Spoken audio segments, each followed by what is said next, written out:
আসসালামু আলাইকুম, সবাই কেমন আছেন? আমি আলহামদুলিল্লাহ ভালো আছি। সকাল সকাল চলে আসলাম আমার সবজি বাগানে। সবজি বাগানে আসা মাত্রই যা দেখলাম তাতে আমার মনটা অত্যন্ত খারাপ হয়ে গেছে। এই যে আপনাদেরকে আমি আগের ভিডিওতে দেখাইলাম বিচি শিম। তো আজকে সবজি বাগানে এসে দেখলাম ফেজা জাতীয় এক পানি যে বিচি শিমগুলোর কি অবস্থা করছে। পুরো শিমগুলোকে খেয়ে পুরো শিমগুলোর বীজগুলোকে খেয়ে শিমগুলো রেখে দিছি, আর গাছগুলোকে সবগুলো উঠেই সব এলোমেলো করে রাখছে। তো এক একটা গাছে এখনো একটা দুইটা করে আছে, কিন্তু এগুলো একেবারে কাঁচা। তাই গাছগুলো উঠিয়ে নিলাম, দেখি কিনা এগুলো খাওয়া যায় কিনা।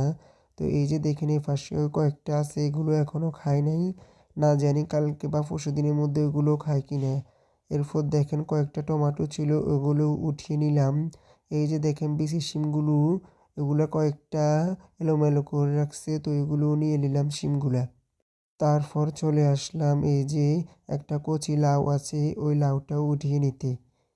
লাউ ঘাসটা বয়স হয়েছে, এটা মারা যাইতেছে, তো লাউ ঘাসটা মারা যাইতে যাইতে এখনো 3 থেকে 4টা লাউ খাওয়া হয়ে গেছে। এরপর দেখেন এখানে কিছুটা সরিষা শাক ছিল, তো সরিষা শাকগুলো উঠিয়ে নিলাম। তারপর চলে আসলাম ছাদ বাগানে।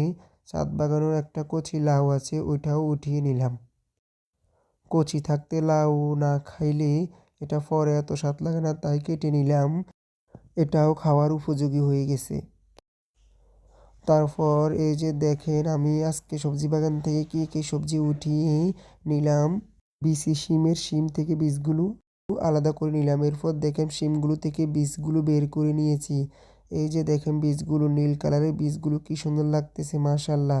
নীল কালারের বীজগুলো, এই যে বীজগুলো পাকাপোক্ত বা পরিপূর্ণ হইলে এই যে এইরকম নীল কালার চলে আসে, আর যেগুলো সাদা দেখতেছেন এগুলো এখনো কাঁচা, যাই হোক খাওয়া যাবে।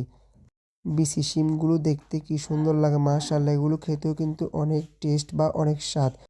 এগুলো আজকে যে কচি লাউ কেটেছি ওগুলো দিয়ে রান্না করা হবে।